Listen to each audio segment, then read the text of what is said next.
So for today, it's about identities. You probably don't have a clue what an identity is. All right, here's an example of something that is just a truth. That sine divided by cosine gives you tangent.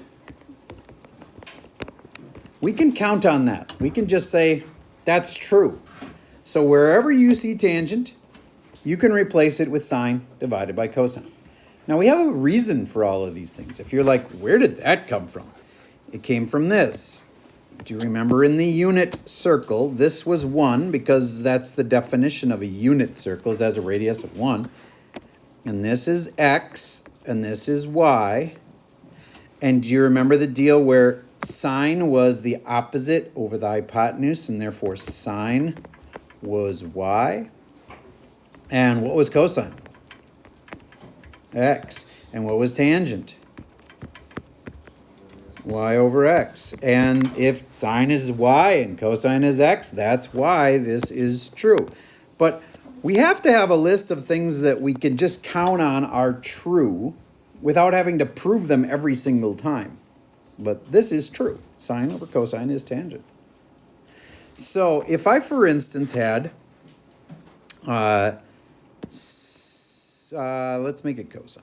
Cosine of some angle times tangent.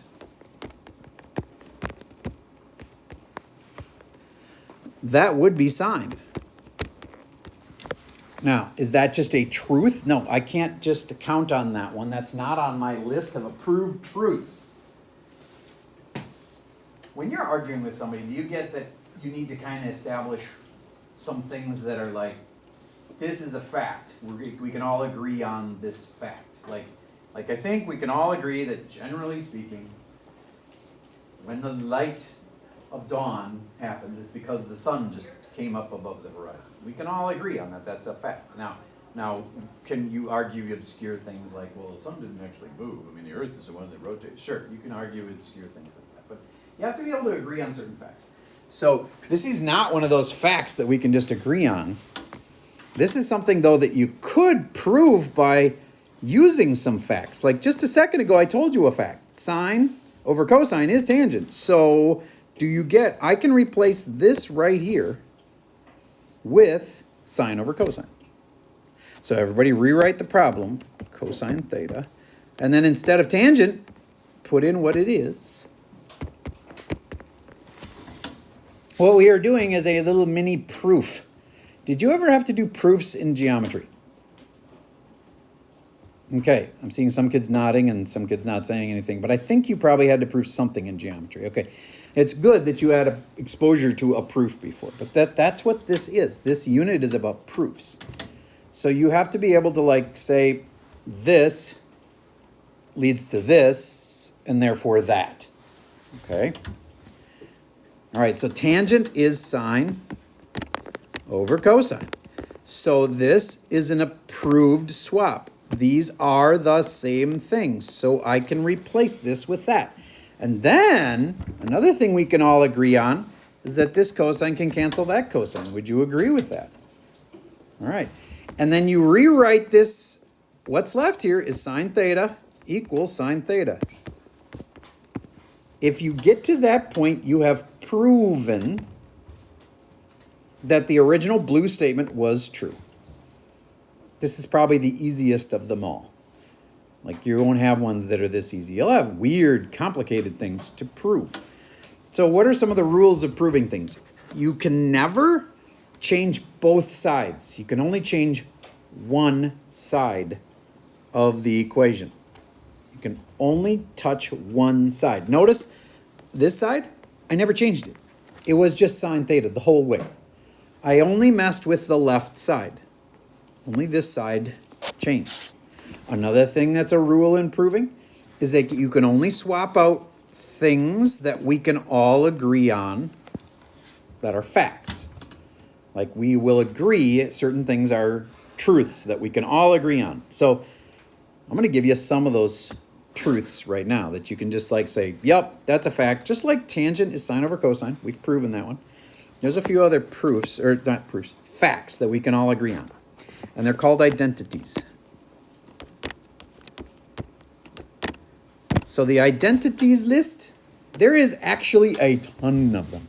If you were to just go do a Google search for math identities, probably pre-calc identities would be better. There are lists that are gigantic of facts that you can assume about trig. But I want to not just like say, here's all the facts, memorize them. And because we're going to give you this sheet. We're going to let you have the sheet while you're doing the test. So I want to show you why some of them are true. Like I showed you that one about tangent is sine over cosine. Here's another one that I'd like to show you is definitely true. In just a second ago, we proved that this was x and this was y and this was 1. And then that's in a unit circle. Okay. And then would you agree that sine is the y and cosine is the x? So I'm just writing them in where they are. Sine is y, right? So I'm going to put a sign right here.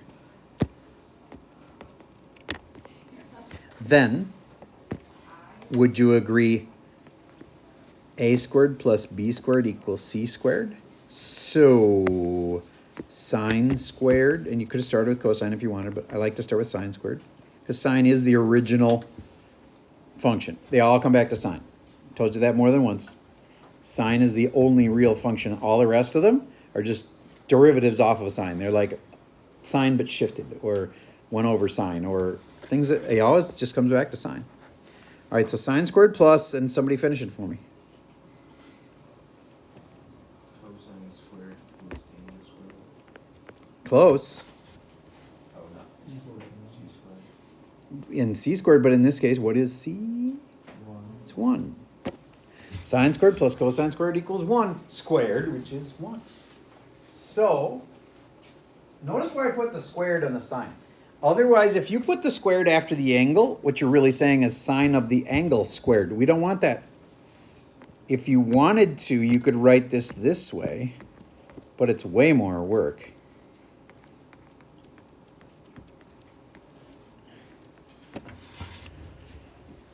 So we just squeeze that little squared in here on the sine, and that's how we shortcut having to put parentheses all over the place. Save yourself a ton of parentheses. So again, the way we write it is sine squared of theta plus cosine squared of theta equals 1. That is a fact that we can depend on, because I just showed you where it came from. From now on, wherever you see a 1, you can replace it with sine squared plus cosine squared. It's a fact. So in other words, 2 minus 1 is 1. So you're saying, Mr. Server, I can replace this 1 with sine squared theta plus cosine squared theta. You are absolutely correct.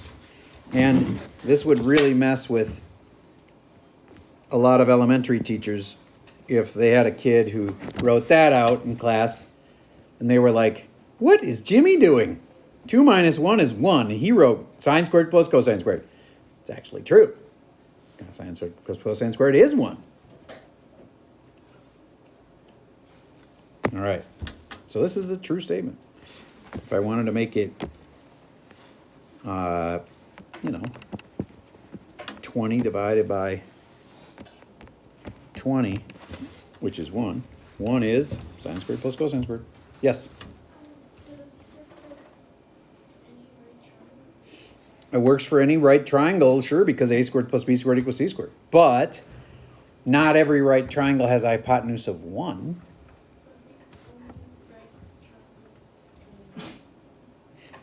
Here's the thing. If you want to draw a picture of something, then you've got to keep it to scale. But this is a true statement no matter what angle you pick. If I say sine of, and the angle is 30, then this will equal 1, period. What if the angle is 34 degrees? It'll still equal 1. It's a fact for any angle theta that you want to pick. But if you want to draw a picture of it, then this 1 has to be 1 unit long. Okay? So it has to be units, or any right triangle. Yeah, you can't just say any right triangle that you can slap a sine squared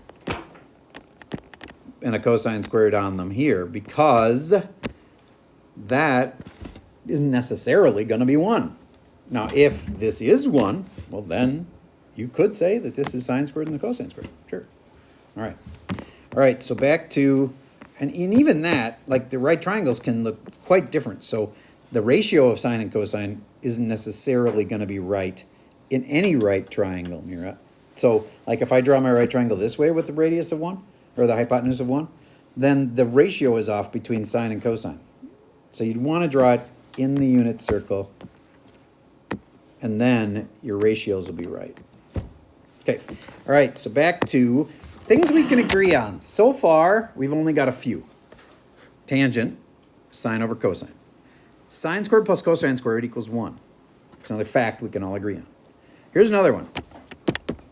Sine equals 1 over something, and you should know what that is, because we've talked about it before. What's sine? Caleb? Yes, 1 over cosecant. CSC. So wherever you see a sine, you can replace it with 1 over cosecant. So when would that ever come up? Well, what if we were doing cosecant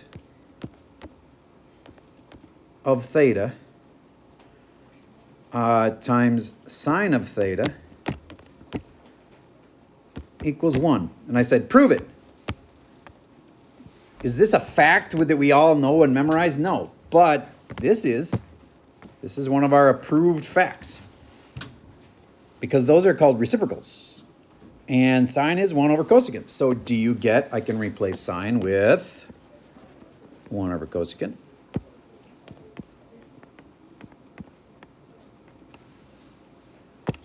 And now I've got cosecant on the top and the bottom, and 1 equals 1. Cool. That was a proof that I would not have accepted on the test.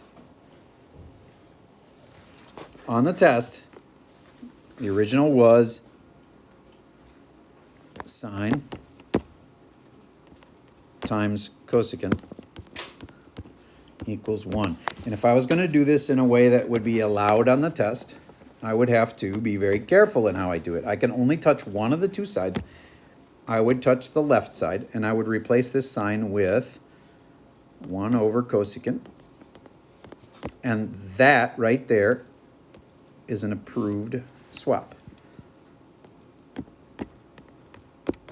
And then I can cancel these, but I can't just stop right there.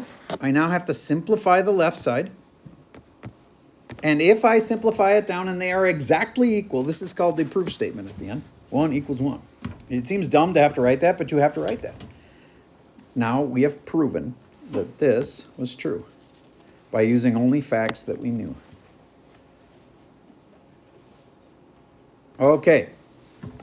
One more thing that's really important for you to understand. Go back to this one. Hopefully you can finish it. Sine squared plus something is equal to 1. What was that other thing? Cosine squared. If this is true, then there's other offshoots of it that are also true.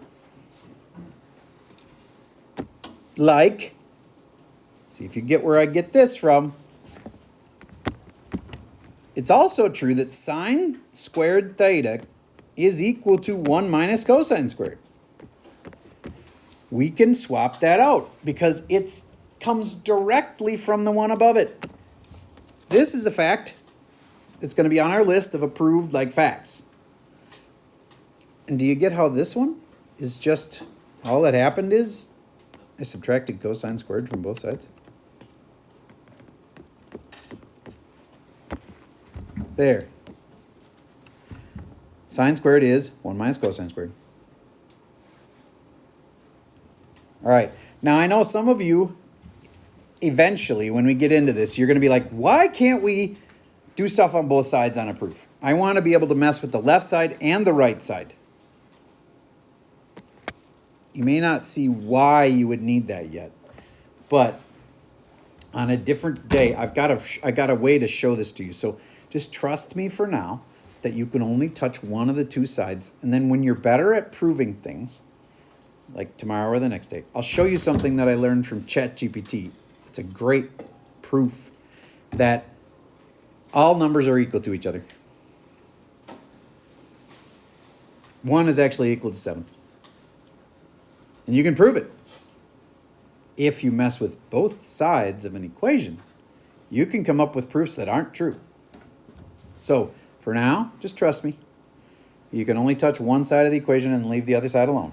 If you do things to both sides of your equation, like add 6 to both sides of the equation, you can come up with proofs that prove ludicrous results, like 1 is equal to 7. Okay, you can do that if you mess with both sides. So that's why we don't let you do that. I'll show you that proof later when you're better at proofs. Okay. All right, so let's get into the notes here. This is really dense, and they're just talking about domains and ranges of these functions, and we're not going to really do much with this, so don't stress. But would you agree with this statement? Secant is 1 over cosine? Did I look like a fact that they just threw in there? That seems like you should know it. Secant is 1 over cosine. Cosecant is 1 over sine. And they're just basically showing you a bunch of things that are true if these statements are true. Tangent is sine over cosine. I mentioned that one. Cotangent. Ooh, cotangent. What's that? It's the flip of tangents. So do you get sine over cosine becomes cosine over sine if you use cotangent? All right, so there's a whole bunch of things that we're going to be allowing you to say, these are facts. All right, this is just a reminder of how tangent is y over x, and so that leads to some other things.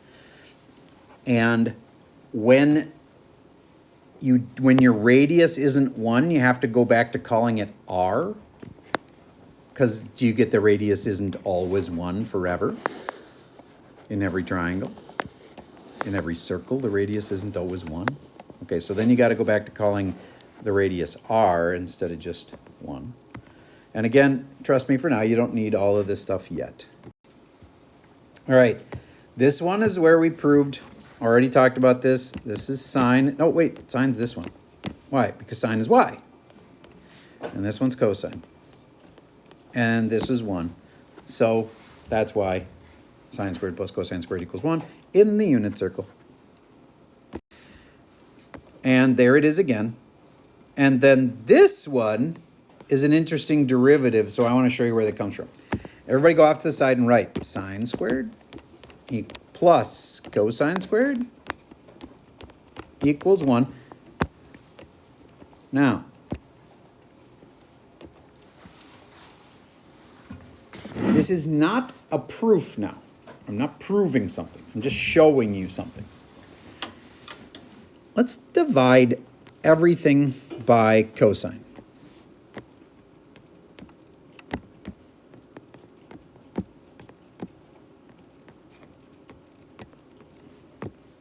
What's 1 over cosine? Secant. Very good. What's cosine over cosine?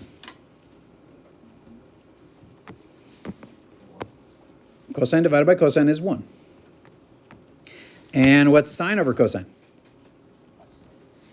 Tangent. Notice since they're squared, I have to say squared. And some kids just memorize this with this dumb little saying. It's true in our society, we apparently value tanning because, like, right down the street, there's a strip mall that's got a tanning place in it. And a lot of them are going away from using ultraviolet light because they're afraid it's going to give you cancer. And so, therefore, they have the spray-on tan option. But lots of people like to be tanned. I mean, that's obviously a thing. Tons of people spend tons of money on tanning. So the one with the tan is what they seek. They seek to be the one with the tan. That's just a dumb way to remember it, but sure, you can memorize the original one, sine squared plus cosine squared equals 1, and divide everything by cosine, but that's kind of slow and clunky. If you memorize this, then when you see secant on a problem, you can swap it out and put 1 plus tangent, because secant squared is 1 plus tangent squared. And there's one more derivation like that. What if I hadn't divided by cosine? Somebody smart, step in. What if I had... Come on, you can see where I'm going, can't you? Divided by sine. Yes, thank you.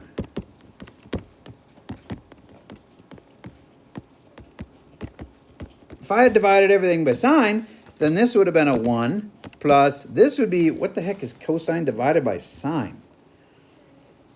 Not tangent, that's sine over cosine. This is flipped of that. Cotangent, there it is. This is cotangent. Equals, it's 1 over cosine. Sorry, what's 1 over sine? Cosecant. So this is another fact that we can depend on. And I have a snappy saying for it. It works especially well in Minnesota. The one with the coat is cozy. Also works for electric blankets, but it doesn't work so well in the saying. The one with the coat is cozy. Or the one with the cat on your lap. But again, that doesn't fit cotangent too well, so. The one with the coat is cozy. So that means that whenever you see a cosecant in a problem, you can put in a 1 plus cotangent. But could you have done this? What if you saw a cosecant minus a cotangent in a problem? What could you have replaced that with? A 1. Do you get that's just this one that I've circled in, or squared in black here, this one here? It's just that, but rearranged. They just subtracted cotangent from both sides, and then you get this red thing. So I call this like a derivation of the black one. It's just the black one, but rearranged. So it's also got to be true. Like if you can count on 2 plus 4 equals 6, can't you also count on 6 minus 4 equals 2? It's just rearranging a fact, right? Same idea. If you can count on 1 with the coat is cozy, then wherever you see cosecant minus cotangent, it equals 1. Because I'm subtracting cotangent from both sides. Here, I'll show you. Minus cotangent, minus cotangent. And I just get a 1 on the left side. And on the right side, I get cosecant squared minus cotangent squared. I could put the 1 over here if that would make you feel better. Either way works. Okay.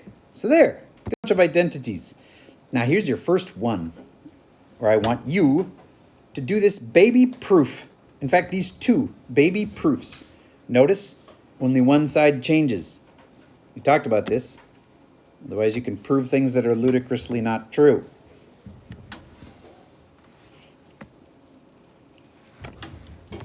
So I knew there was good proofs out there of like weird things that aren't really true. So I asked ChatGPT for an example of a proof that would prove something ludicrous by using circular reasoning. And it was able to just give me a step-by-step proof. So I'll show you that on a different day once you're better at proving. This is why you can only touch one side, because if you do it wrong, you can prove things that are not at all true, and you can seem like you just proved that they're true. All right, so that's why I only do one side. All right.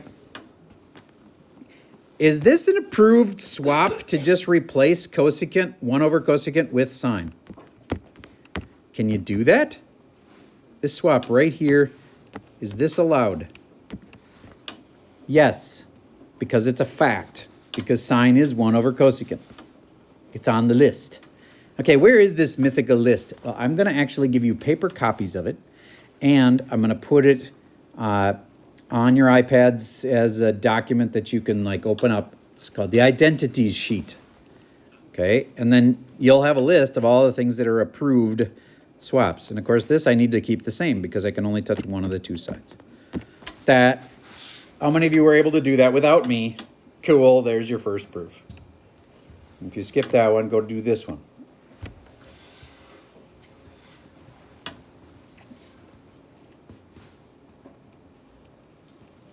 Pause for a second. Let me try that. What did you replace with what? Oh, okay. I'm going to help. Secant. Look it up if you have to. What's that equal to? Hint, 1 over something. 1 over cosine. So, first thing you do is just try something like that. So I replace secant with 1 over cosine. Now look at it. Now what do you think? Well, how about this? What is this equal to? Right here. Ah. And is there something on the sheet that says sine over cosine? What is it? Sine over cosine equals tangent. Tangent. So then we can swap this out for tangent. And now tangent equals tangent. Notice I started with the more complicated side. And I switched that. On the easy side, I left it alone the whole way. Remember, you can only touch one side. That's a proof. How many of you are able to do that? Raise your hand if you did it by yourself. Okay, good. Yes? Could you have made tan on the left side sine over? You could have manipulated the left side to do it. Sure. And then you would change tangent on the left side to sine over cosine, right? Yep. And then you would have probably taken that cosine on the bottom, And then times it. and then you'd have to get that out of there and replace it with secant. So you could have done it that way, but I would argue it's Yeah. it's easier to do it the way I did. All right. Okay. So, with judging by time, don't have time to do more in-class practice, but this is where our homework's going to begin. This is honestly, this is a really good list of hints. Good enough that I want you to take a screenshot so that you can find it super easy at any time. This is like an awesome list of hints for solving. And if you're ever stuck and you're like, oh, I don't get this, go back to this list and go, okay, am I working on the more complicated side? That's the first tip. Am I using the reciprocal and the quotient ones? That's a great tip. Get things with unlike denominators to get common denominators. That's a really good tip. And we'll come back to these hints. But take a screenshot if you haven't already, because these are really good hints. I don't want to go through all of them right now because, frankly, the ones you're doing tonight are pretty easy. But if you get stuck, these are great hints. All right, and here is the actual, like, what you should start with for your first proof. This, anytime you see 1 minus something, think about how that used to be 1 equals something. And what's the thing that 1 equals again that involves a cosine?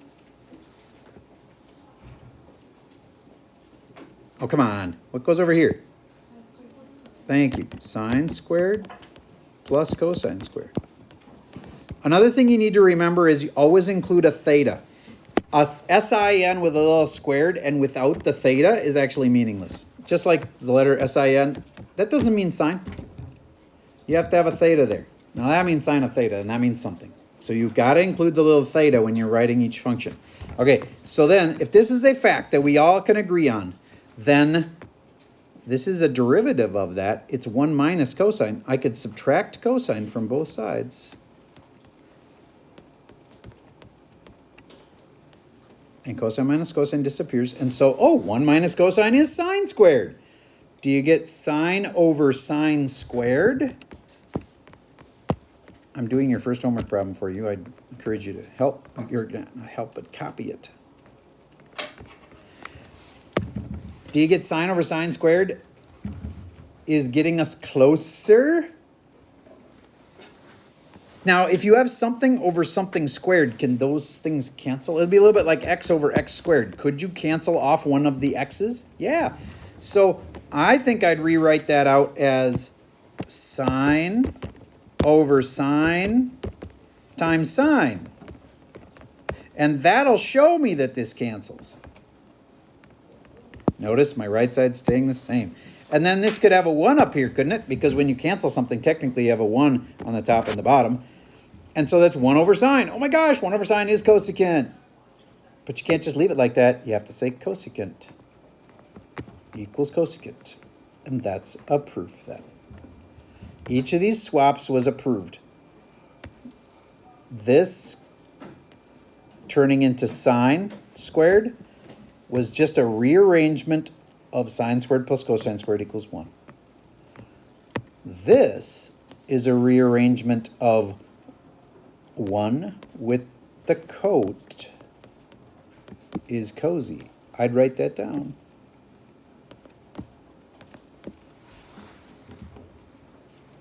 So if this is true, then what's cosecant minus 1? Well, I'm taking away 1 from both sides, and then I'll know.